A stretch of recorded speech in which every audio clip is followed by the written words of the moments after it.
Good morning, good afternoon, and welcome to a wonderful third day and a fantastic session we have lined up for you on innovation and the future of coaching.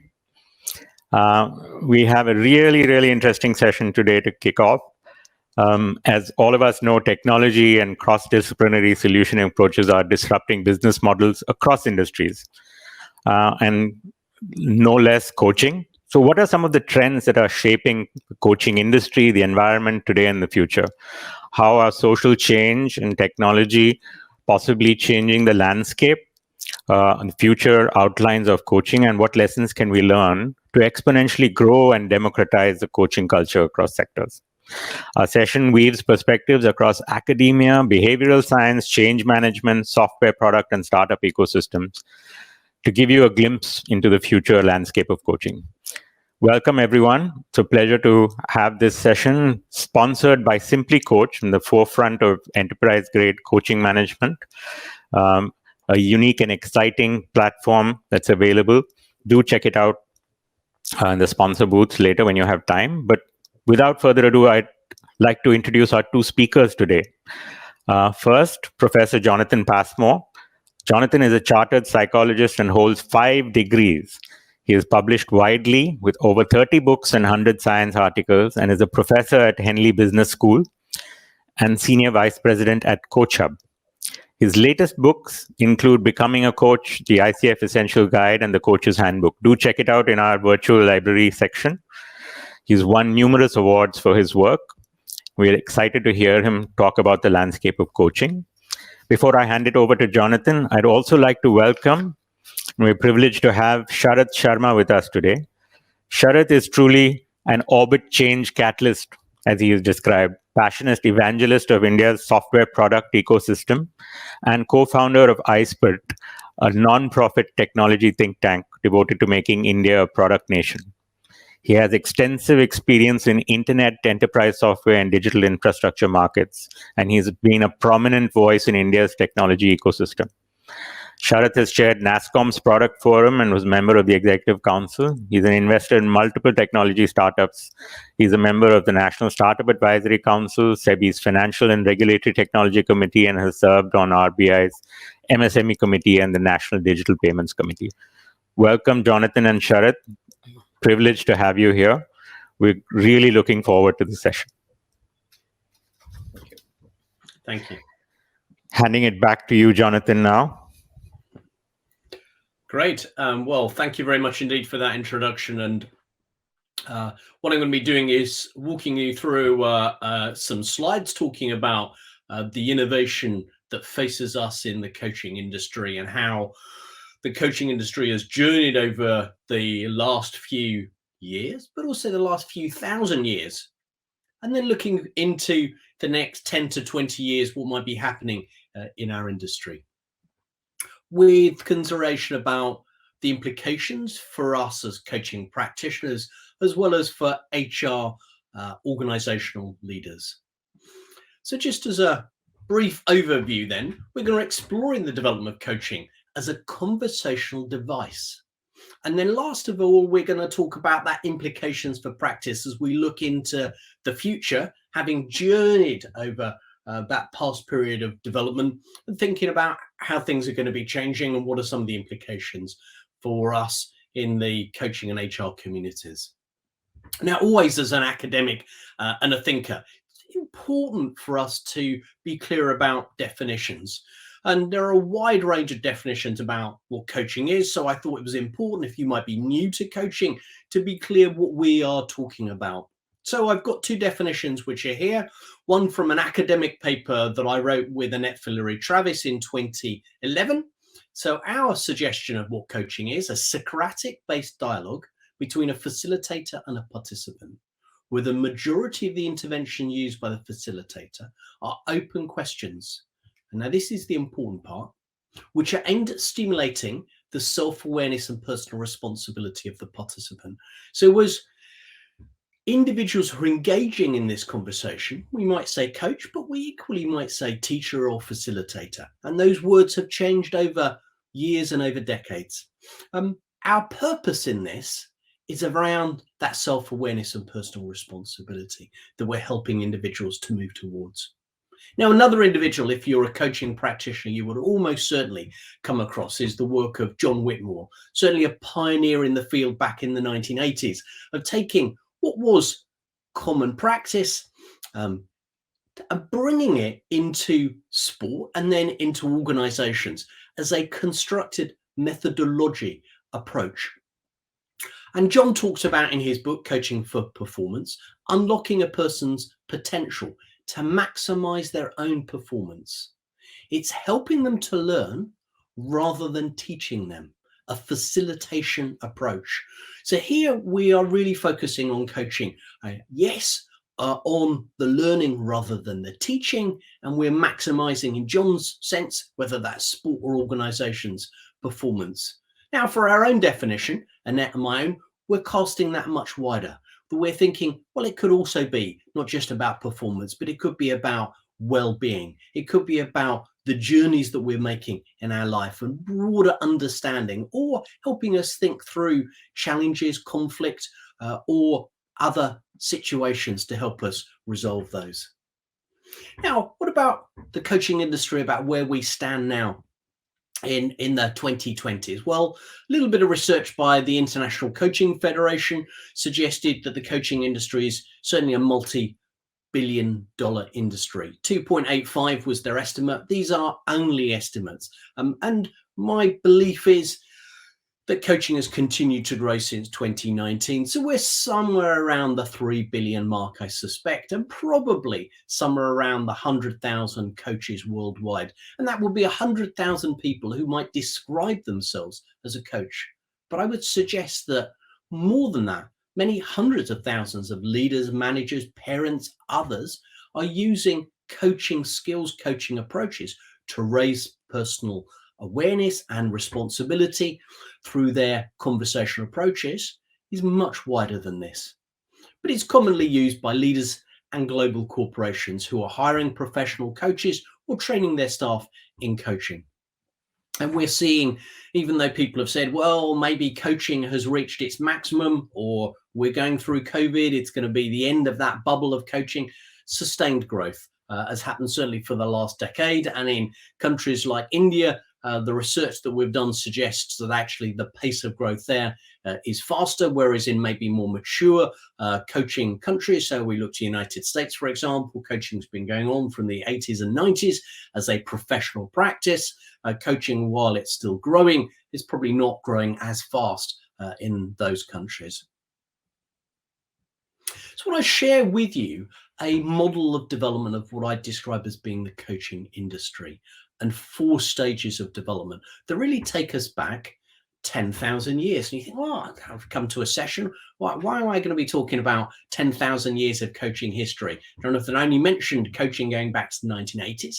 But yes, I think we need to take a broader view of coaching and not pretend that it's something which is special and unique and only the ICF or only the EMCC or only we people who call ourselves coaches can do this thing.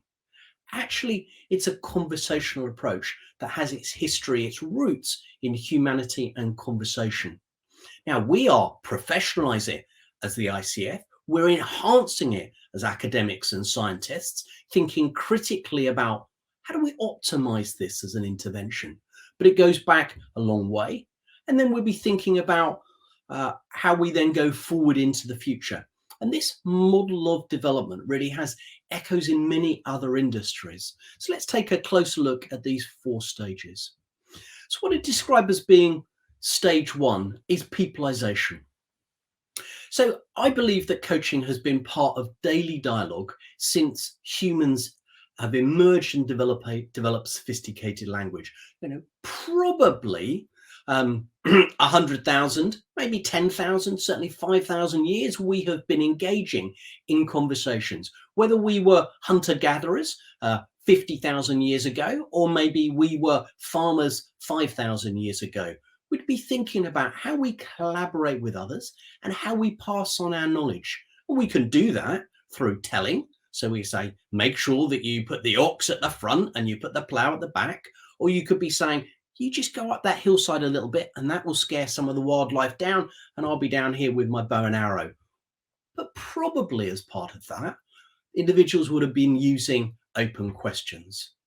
What do you think, as you look at this terrain, is going to be the best place where we're going to be able to get the fruit at the moment? Well, the sun's shining that way, so it's on that hillside. Why don't we try that hillside, because maybe the crop is going to be available for us to pick this week earlier than it is on this other side. So we're getting learning happening in our children, in other members of our tribe, in other members of our community. And it's likely that has happened. There's no record of this, as there are no records of many other things that we were doing as a civilization. But coaching seems to have been part of what we were doing, and it's emerged through those very early writings in purposization. The Greek philosophers are one example of that. Socrates, Socratic conversations, where individuals, Socrates being one example of this, although he didn't write down his own work, were using coaching-based conversations to encourage reflection. And this was probably happening in many other societies too, probably happening in India, probably happening in other developed cultures where individuals were focusing on learning and were beginning to think about, in a very purposeful way, how we optimized, how we thought, how we engaged in moving from what just we did ourselves, but encourages others to move on from that. In other words, the beginning of a developmental journey that has led us to where we are today as an advanced society. That takes us to stage 3 and what we're termed as professionalization. And this has been relatively recent in terms of coaching. We might have had 10,000 or 100,000 years of history of using open questions and engaging in reflective conversations, but actually the coaching industry is relatively new. Only in the 1980s has some professionalization started. We can go back further. There are certainly academic texts and papers going back 100 years. Some universities were using coaching as an approach in debates. So there are papers in the 1920s talking about in debating societies in schools and universities using coaching. 1930s, Griffiths wrote a book about the role of coaching in sport. But really, the emergence of the ICF, and then later, and you'll be hearing from David Clutterbuck, the EMCC, emerging only in the last 50 years. And what was different about this is that movement towards a series of standards. What is good coaching? And these professional bodies said, well, we think this is what good coaching is. This is what you need to learn. So formalized training programs and accreditation. And I guess your engagement, maybe some of you today, is coming as part of your ongoing continuous professional development, seeking to improve your coaching practice.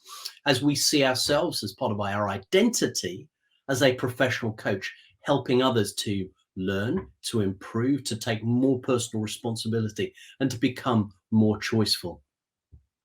Now, that may be where we are now, but what's going to be happening during the 2020s and 2030s?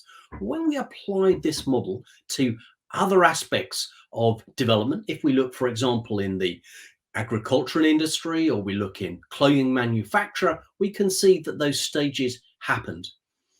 People were certainly making clothing, but we weren't having large scale factories. Then they started to make it in a more purposeful way. We had, certainly in the UK, the cotton industry that was happening, and people were doing that in their own homes, and they were very directed at doing that, and they would have passed that on to their children as a series of skills. Then we had the growth of factories, and now we've got large scale manufacture that's happening. And I suggest that that's likely to be happening in coaching too. We're going to be moving away from that professionalization of people who identify as a skill and those groups coming together in the production by using science and technology. That might be psychology, but it also might be digital platforms such as this, and the emergence of digital companies who bring these elements together.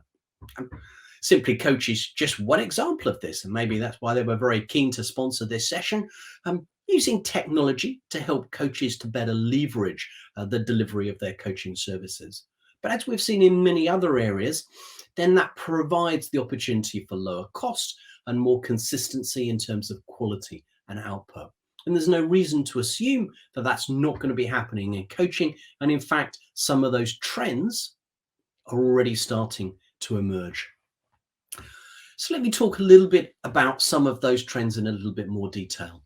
So trend number one I'm going to talk about is the rise of the automated coach. Probably all of you, as you sit here today, it's very early here in the UK, but the first thing that we do when we get out of bed in the morning is we reach across to the side of the table and we check our smartphones. We are a connected world now with information at our fingertips, whether that phone, although that's only a small part of that device, is waking us up, so it's an alarm clock. It might be playing to us a radio and sharing with us the news. We might then check our social media account, whether you're on WhatsApp or you're connecting onto LinkedIn or one of these other platforms, Facebook. You're connecting with friends and colleagues across the world. You're opening yourself to advertising who are thinking, oh, what is this person likely to want or need based on their preferences? So we're engaging in automation already. So it's obvious that we're going to be doing that as coaches. Trend two is the rise of large-scale digital platforms, and I'll talk about those. They already exist in many other areas of our life. We've seen the emergence and maybe the dominance of companies like Amazon providing multiple services to us. And many of these industries are also have got massive cloud spaces that hold our data, but also allow us to access information, whether that's hundreds of thousands of research papers or shop for fabulous books, whether that's becoming a coach or whether you're looking for Proust's third volume. And then the third aspect, trend three, the development of the niche coach. And let me talk a little bit about that later on. So let's dive in to have a look at each of these. So let's look at, first of all, this aspect about tech. And I suppose the first implication is around AI and its potential implications. Well, we can think back to the development of the computer, it's Babbage and people like Ada Lovelace. These individuals who were pioneers were thinking about what potential technology there was. And of course, this idea of beginning to use digital devices or artificial intelligence can bring revolution to us. Now, some of those thinkers started to say, well, actually, artificial intelligence is not just a processing machine, but would be a machine that if we engaged with, we couldn't tell the difference between whether it was a human that we were engaging with or whether it's a machine. What's known as the Turing test. Alan Turing, a 1940 Second World War pioneer in computing. Now, we haven't reached there yet, but a number of products are starting to emerge in the coaching space. So one example of those is Coach in Your Pocket.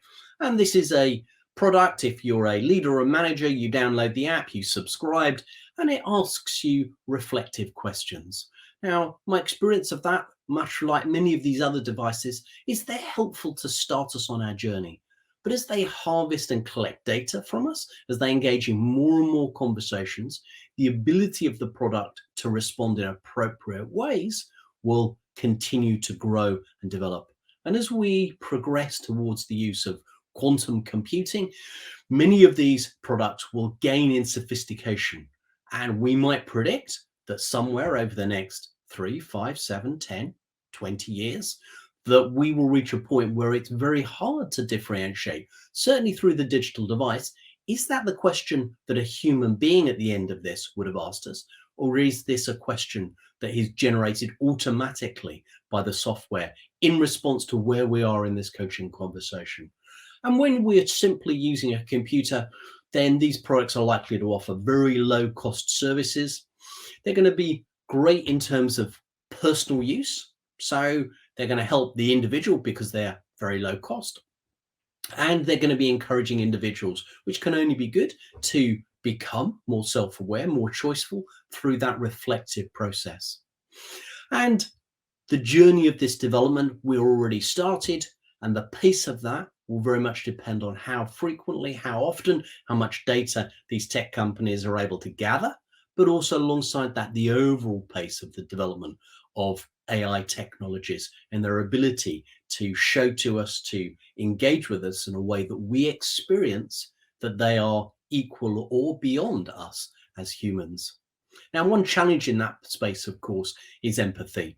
And if you're seeing Blade Runner, for example, as one example of this challenging technology, is the ability to empathize. And in that particular movie, there's a lovely scene where they're tracking down these, what were effectively AI robots, but they're indistinguishable on the outside, but they're unable to demonstrate empathy to other human beings. And that's what differentiates them.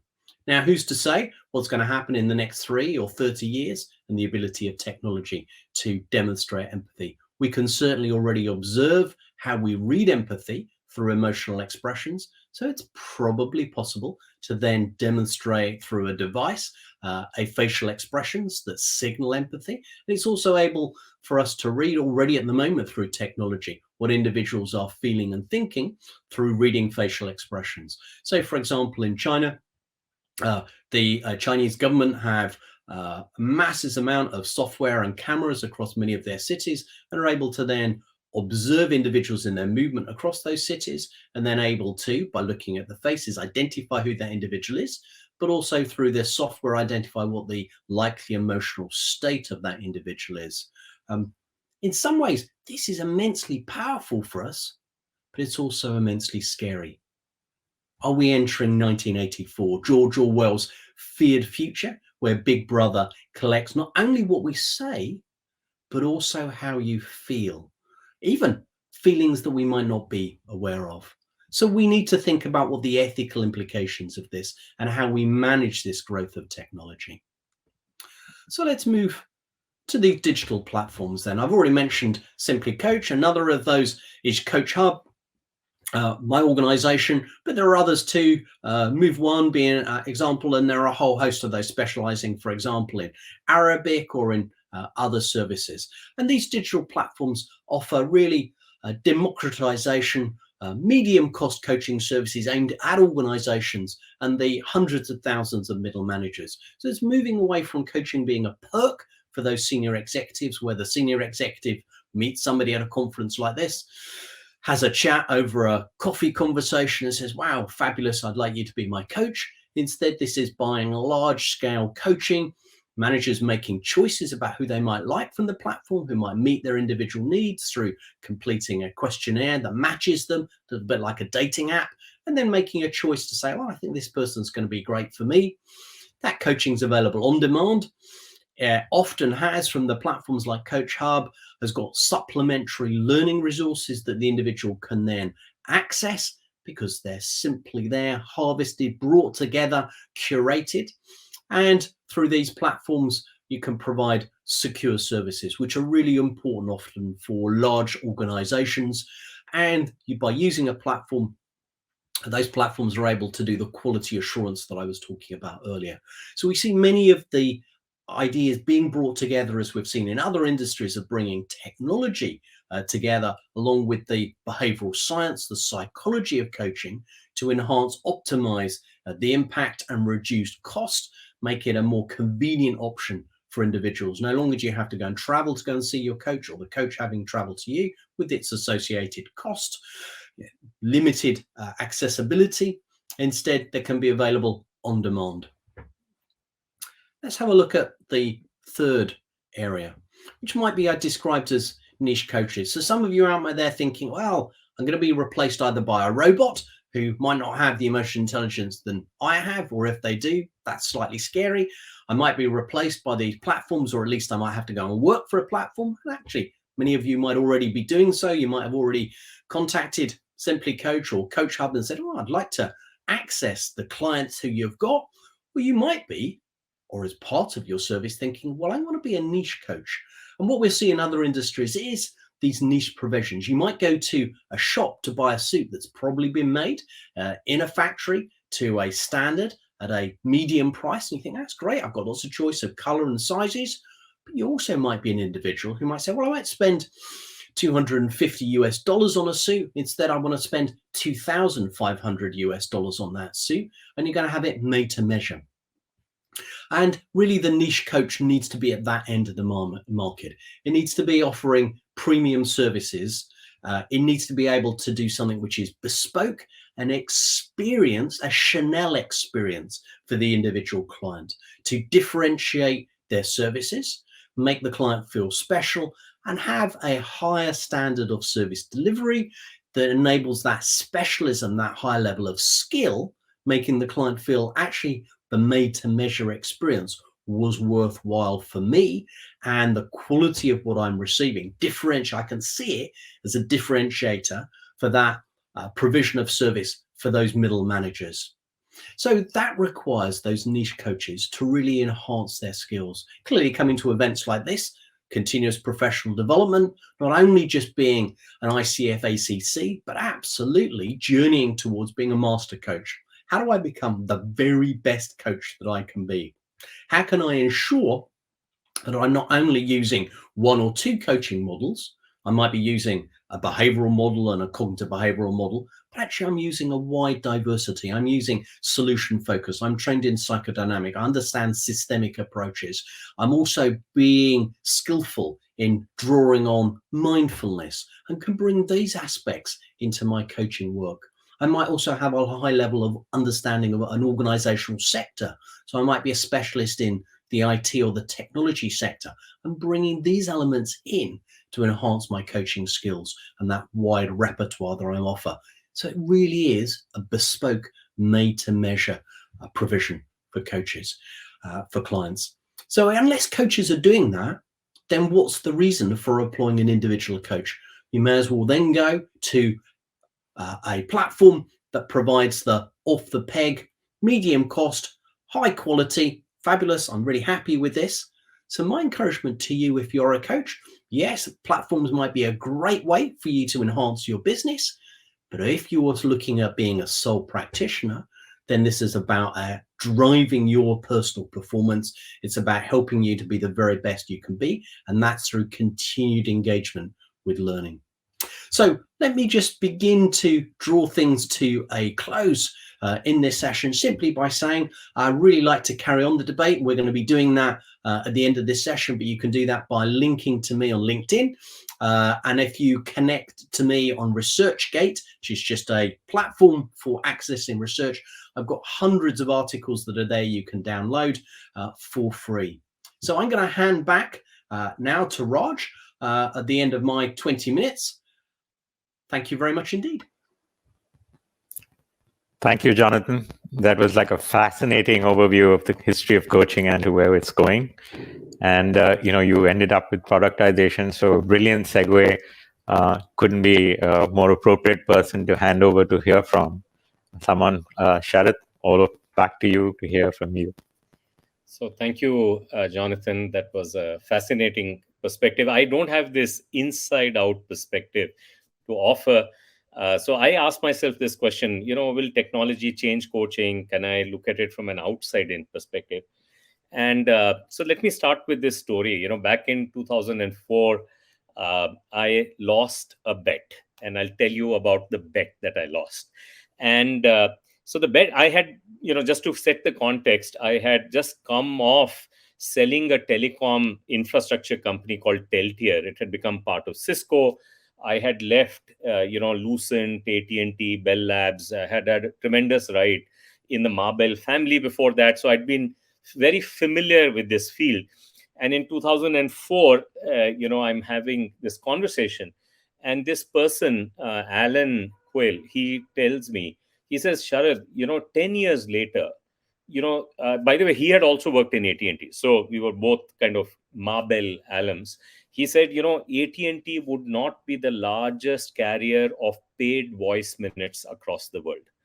And in 2004, they had about 61% international paid voice minutes market share. And I said, are you crazy? Who's going to replace them? British Telecom, Hong Kong Telecom, VSL, there's nobody who can replace them. It's a regulated industry. And so they're not going to go anywhere in the next 10 years. But believe it or not, there is a company that overtook AT&T in 2009. It didn't even take 10 years. And it came from a place whose population is about the same as Koramangala here in Bangalore. And at that time, if you asked me, can you put your finger on Estonia, I would say it's generally here, but I wouldn't exactly know where it was on the map. 3 million people. And but this company called Skype overtook AT&T in paid international voice minutes in 2009. And when Alan and I were talking about this wager in 2004, Skype had not been established. It was born only in August of 2004. So a company that had not yet come in less than 5 years, replaced this. Now, if you take the Indian version of this, in an iSpirit presentation, you can look it up, called WhatsApp Moment in Banking. On August 20th, 2015, Nandan made this presentation, and he predicted that Visa and MasterCard would be humbled in India, when it comes to payments. And I can safely say almost all of them must be using UPI, Google Pay, Phone Pay, Bharat Pay, Bheem app. And that is exactly what has happened. We do 3 billion transactions a day. UPI does more transactions than all other payment systems, debit card, credit card, NEPG, anything, all of them put together, right? So these are orbit shifts. These are non-linear changes that happen. So since iSpirit is the creator of India Stack and UPI is the third layer of India Stack, intimately familiar with this from the inside. But the question that I wanted to ask is the coaching industry ripe for an orbit shift, a non-linear change? And the answer for me, and remember, my answer is a completely outside in, so take it with a pinch of salt. So this is how I arrived at the answer. So I asked myself, what are my coaching experiences, right? Of course, at one time I got coaching inside Lucent from John Kulzer, then a Bell Labs fellow, and Bell Labs fellow in Bell Labs were considered to be the same status as Nobel Prize winners, right? So at that time, Bell Labs had 6 Nobel Prize winners, and the only people in the company who had assigned parking were Bell Labs fellows and Nobel Prize winners. The CEO didn't have assigned parking, but they did. So I was fortunate. I got mentored by him for several years. But I actually go back and remember the mentoring that happens when you're a kid, when you're trying to play cricket, fly a kite. There are the older friends of yours. They're also giving you coaching there, how to do this right. So I started with a revolution that has happened in that kind of coaching, which is to do with skateboards, because this is a well-documented story, and therefore it's easy to cite it. So skateboarding, which is, a cultural phenomena amongst young guys, young boys in the US, is friends come together and they skateboard, and your goal is, can I be the best skateboarder in my colony or in my subdivision? That was the goal. And then lo and behold, some 8 years ago, when YouTube started doing well, it was no longer good enough to be the best skateboarder in your subdivision, because in the nearby subdivision or the subdivision across the town, you could see that this guy Steve was better skateboarder than I was, because you could see the videos there. And so that led, in a very short amount of time, in roughly 4 or 5 years, a complete revolution in skateboarding. The level of talent or performance that an 11-year-old is now able to bring to skateboarding is unparalleled. 10 years ago, very few people could do this, and now hundreds and thousands of people are able to do this. And that is often called the Roger Bannister effect, right? So when he ran the 4-minute mile, till then nobody had run it, but after he's run it, the same year 2 other people were able to run it. 3 years later, more people had been able to run it, and now 1,400 people have been able to run it. Same with Everest. Once you go there, now you have trains of people going there. So what is happening today with technology is that this is getting prominence in many ways, right? So I think if you are in the kind of coaching business, the simple coaching business, which is, let me make you a better skateboarder, oh God, probably you're out of business, right? Because they're going to learn from each other and watch each other and learn from there. But the second type of coaching that happens, which is kind of significant in my mind, is what we see here in India. 12 lakh people apply for JE for 1,200 seats. 0.1%, 1 in 10,000 is going to get in. And therefore, out of those 10,000, a very large number of them go for a different kind of coaching, not the kind of coaching you guys provide, but nevertheless, it's coaching and it is important. It's life changing and people take it very seriously. And I would tell you, I mean, they probably pay more money for that coaching than they pay for executive coaching later in life, right? And this is out of pocket spending. So this is a very large industry. That kind of coaching is a bigger industry than running our IITs today, 10 times bigger than running our IITs today, right? How is that coaching changed? And that is changing in a very, very big way. So sometime back, since I'm an angel investor, a friend of mine, his name is Sundi Iyer, he came to me, Sharath, I want you to invest in this company called eGMAT. It's a company based out of Phoenix, right? It's run by a husband-wife couple. And I generally avoid investing in, husband-wife couples. And I didn't know much about all this anyway. And he really pushed me hard. And he said, Sharath, I want you to invest. And usually investing is a team sport. I invest somewhere, I'll pull in Sundi into that investment because you bring complementary skills. But anyway, to cut a long story short, I did not invest in this. And that company has gone on to become a rocket ship. And Sundi rubs it into my face all the time. And but what I learned from that is that this whole world of coaching is changing. And what is changing indeed is actually coming from the world of flying pilots. Pilots are getting better because they can do simulated flying all the time. And believe me, we are going to become better drivers when full self-driving of Tesla becomes available. But so pilots are doing it, drivers will be doing it soon because you can simulate situations. Students are doing it. So what eGMAT does, it gives you a mock exam, understands where you're strong, where you're weak, and then based on that and a deep analysis gives you a personal study plan. And that personal study plan is good. In fact, in the beginning, they would give you a money back guarantee. So if I went in, they would look at me and say, if your GMAT score doesn't go up by 22 points, money back. And they would go back and to Sham and say, if your GMAT score doesn't go up by 14 points, we'll give you money back. And they would be right all the time because the personal study plan that they had prepared was so good. They were actually not giving them study material. They were only giving them a personal study plan. And that is now coming to the corporate world. So you will have tools that will be available which will simulate environments, leadership environments, corporate environments, and people will be able to go there. It's kind of a simulative environment, and they will be able to figure out, hey, you know what, I should be really focusing on my listening skills. Hey, I should be doing persuasion in a different way. They'll figure out their own evolution plan. They may still turn to people to find a way to bring that into their repertoire of things that they do. But I think the plan will come to them through this kind of a simulation, gamification kind of an environment that is there. So if you are in that business of what one can say gamification, simulation based environments, and I think corporate world is going to see that in the next few years, then you'll have considerable adapting to do as you go forward. So this is the second type of coaching, right, which is very different from the skateboard coaching.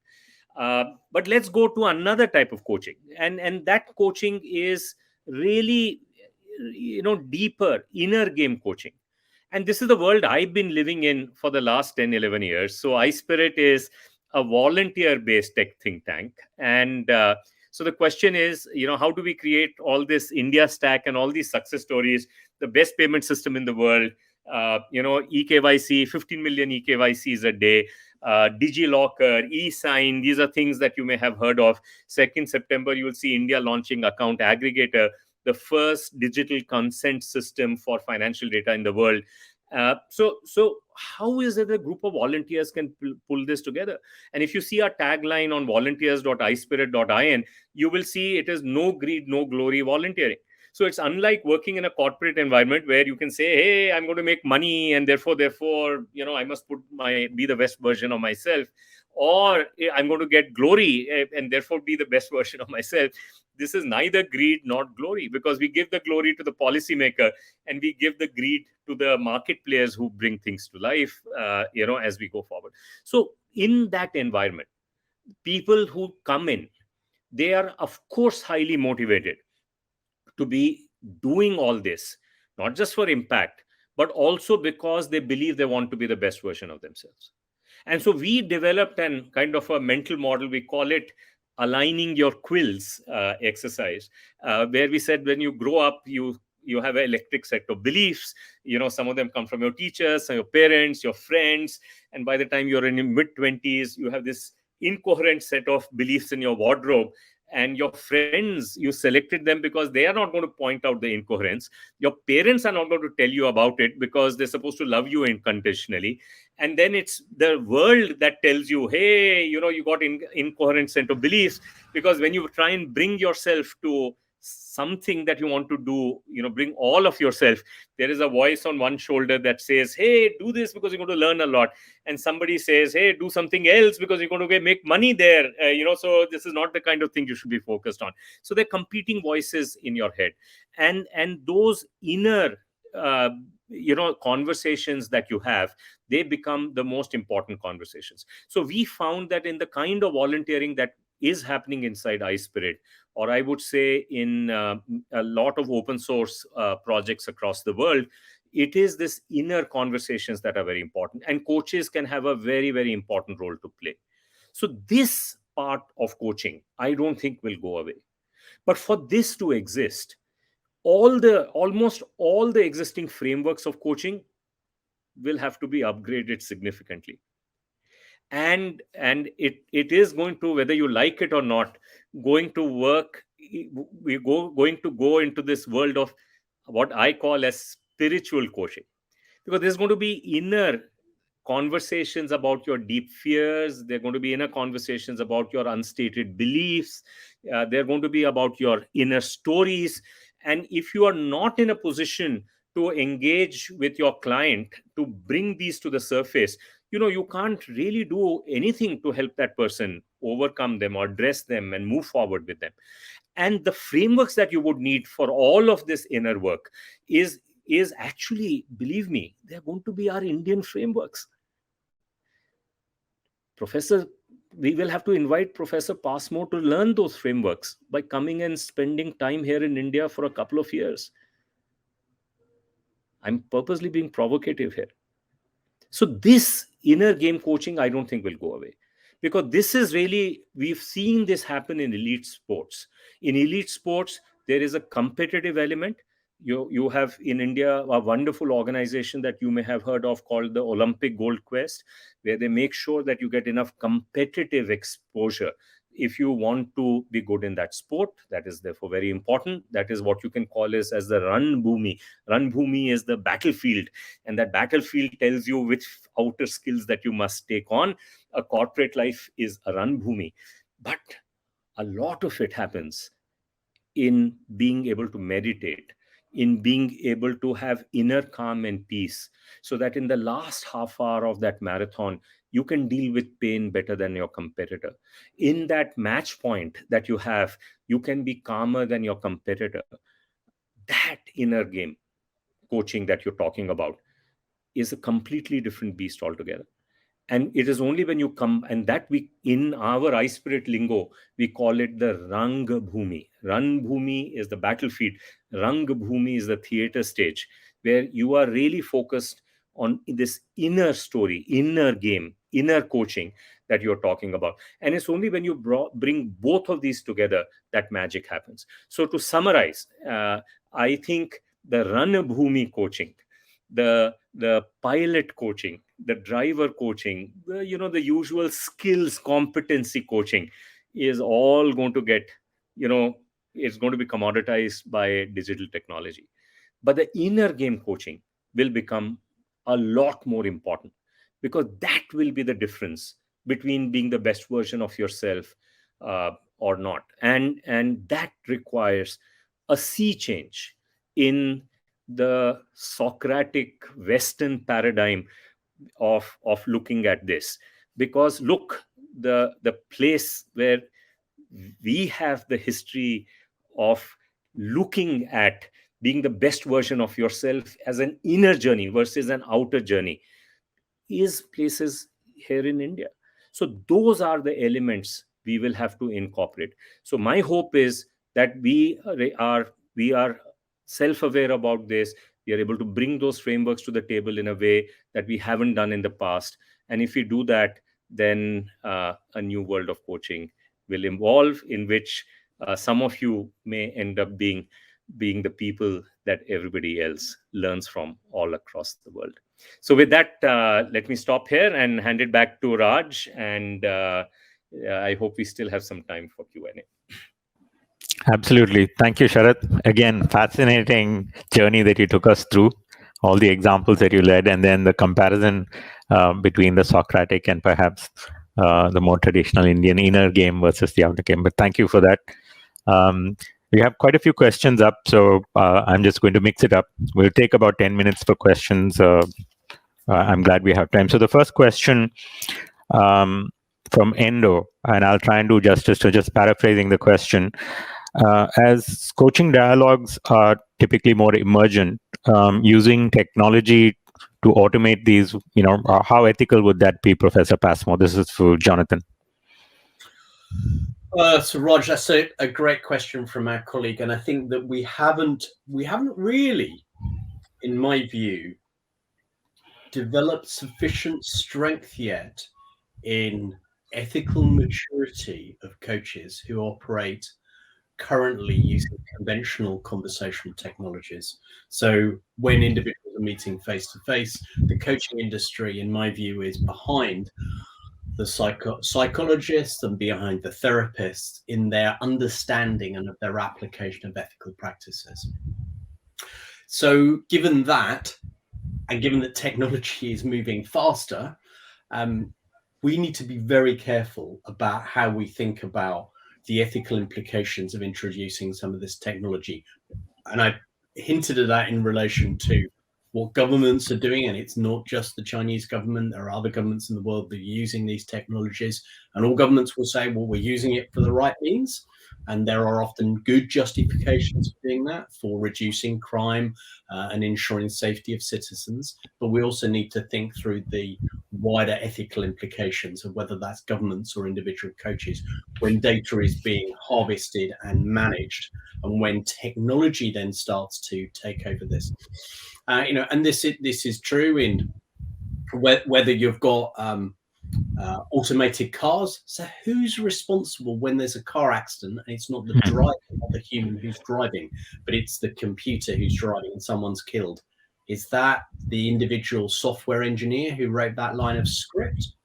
How do we hold individuals to account when computers mess up? So these are difficult questions. I don't have easy answers, and I think as a coaching industry, we need to start to grapple with some of those questions, and we need to make more progress generally on ethics, and we specifically need to be thinking about these ethical questions as technology moves forward. So we manage it in the best interest of our clients and in the best interest of wider society, and don't let technology end up driving us down roads and into destinations that we don't desire.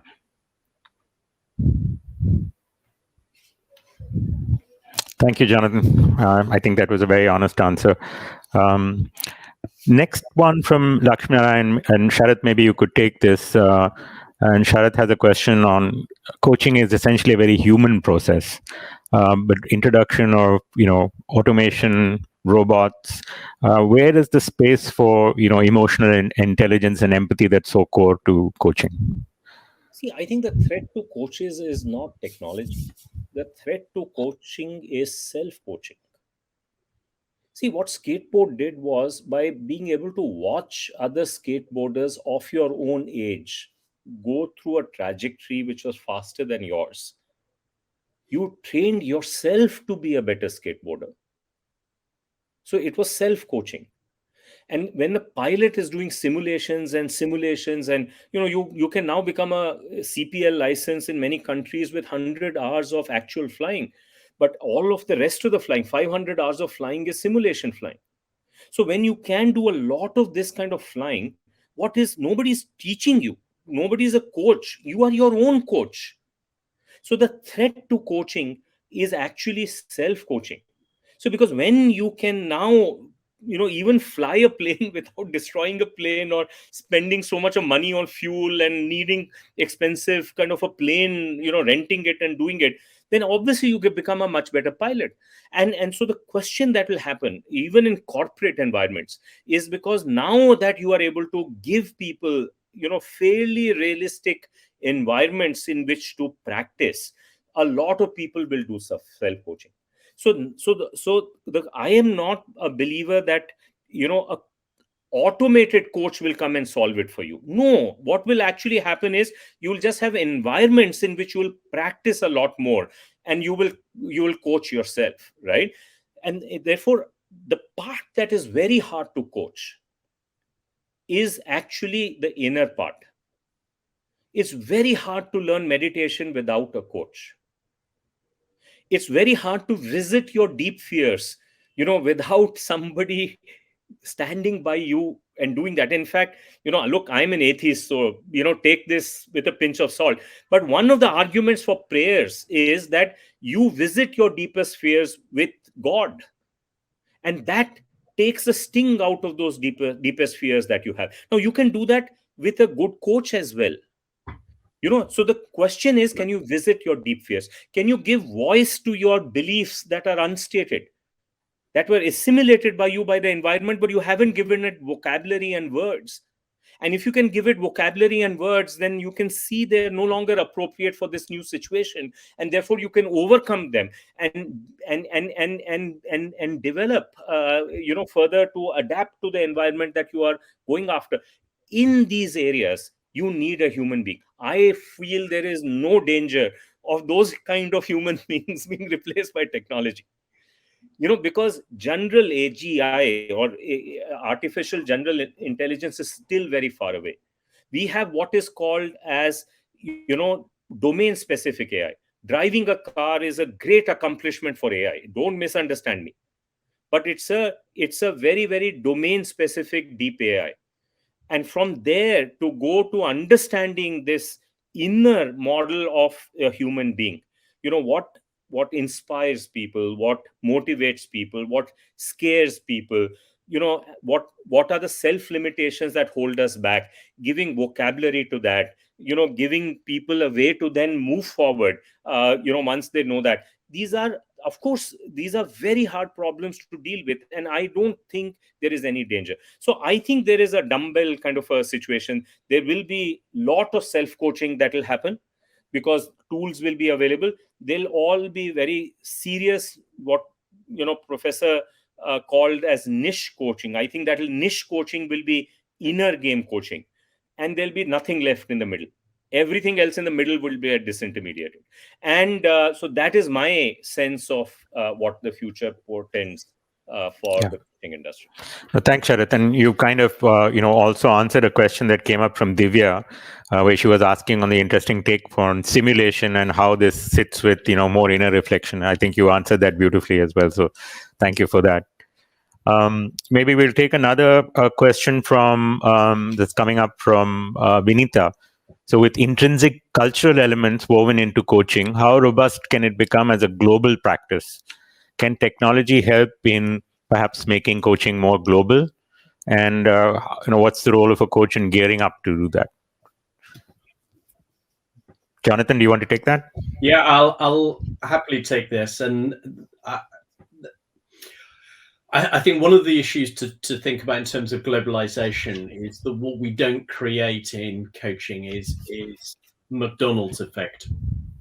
And by that I mean standardization across the globe. And I'm not being critical of McDonald's. They offer a highly successful business. They understand where they sit in the business, in the marketplace, and they produce across the world a consistent standard of quality. They specify this is what we're doing, temperature of the food, cleanness of the toilets, whatever it might be.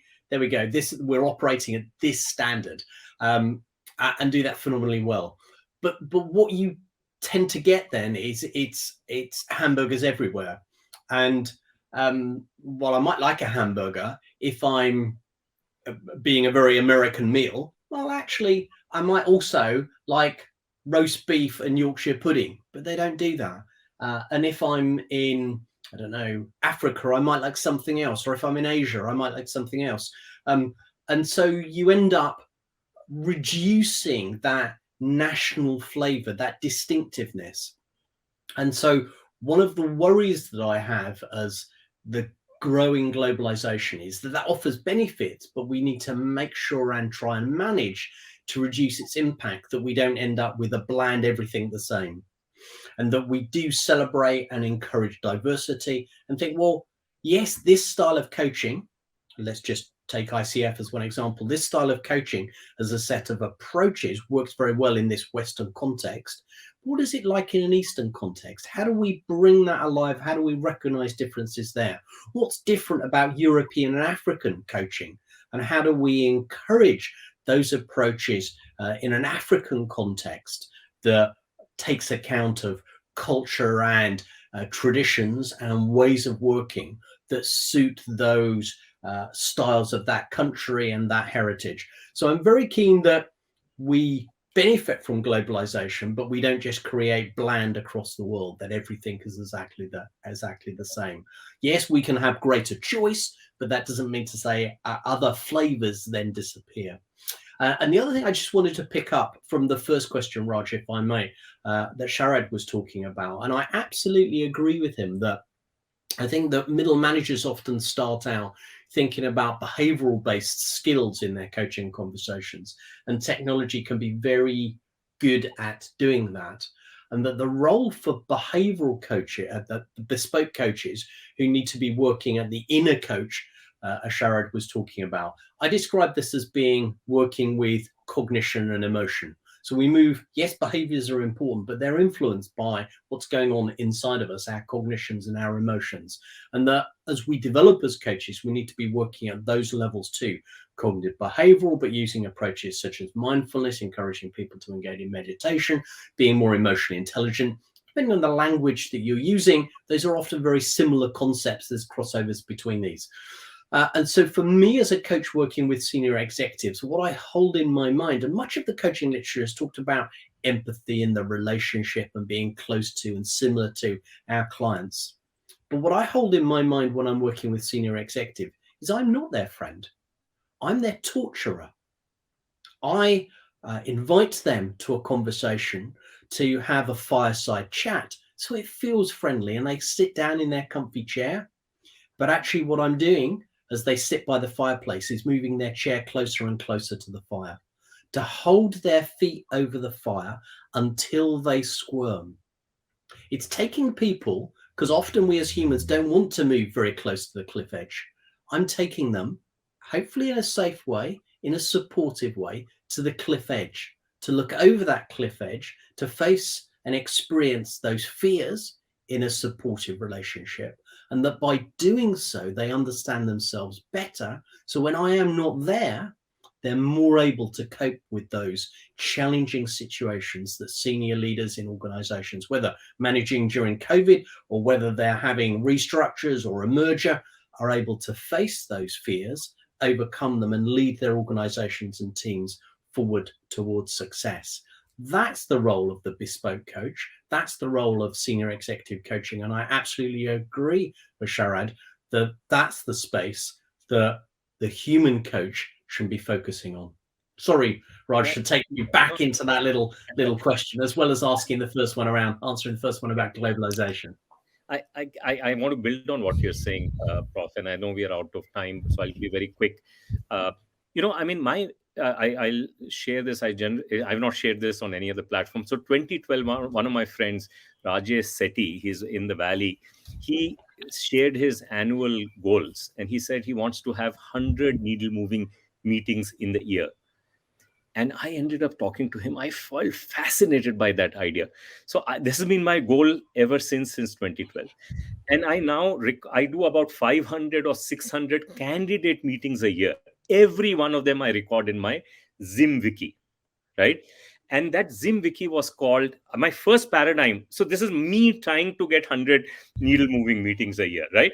And so my first paradigm was I'm a mentor model. Then my Zim wiki was replaced by the mentor model. I said, this is not good. I must go. And then I replaced it with the word Maven model. So it's called the Maven Mentor Wiki. This is how it's called for me now. Then the Maven model also went in. And now it's called the Krishna Maven Mentor Wiki. And I have come to believe that the world's best example of a coaching inner game or inner coaching paradigm that we're talking about is the Krishna Arjun paradigm. Now, I'm not religious, as I told you, but I think there's enormous stuff for us to learn from that. And that stuff is millennia or several millennia old. And there is something special about it. And I'm hoping this community can learn from it and bring it to the surface, because that model is the model that professor is describing, which is sitting down and helping that person determine what that person will do in a difficult environment. So I don't know the answers, but I can tell you, I'm hoping that some of you will find the answers as we go forward. And if you do, please keep in touch. I will love to learn from all of you. And I have a lot of learning to do. So thank you so much. For this opportunity to be. Sharath, thank you for ending on that note, because, and I want to call out Shripad in the Q&A, who actually said exactly that. He called out the inner game coaching sounds like Krishna coaching Arjuna. So thank you for that. Perfect. Okay. But Jonathan and Sharath, we won't take any more questions, but, both of you have very kindly offered to stay in touch with our audience. So those of you who haven't had your questions answered or do have some follow-up questions, please do reach out to both Sharath and Jonathan. I think they'll be more than happy to engage in a continuing dialogue and answer any questions that you have. But again, my thanks, Sharath and Jonathan. A fantastic, you called it a jugalbandi. I think, Sharath, this was your idea, and I think it turned out to be a perfect jugalbandi of sorts. Jonathan, for laying out that wonderful evolution of coaching, leading us, from peopleization to productization, and then Sharath taking over from there. And there were so many commonalities that I found as you walked through that resonated for me. Your skateboard example and Jonathan's being the best in the world, right? Your personalization and, the impact of simulation and how you can use it to be the best in the world. And then both of you talked about, the niche being the inner game coaching, not, the being led by the purpose and the inner reflection. So absolutely a fascinating session. Thank you to the audience for being here and being for such a participative audience. And I would be remiss if I didn't call out Simply Coach again, who's obviously, we're looking forward to some path-breaking impact on the coaching fraternity, not just here, but across the world. Thank you both. Yeah.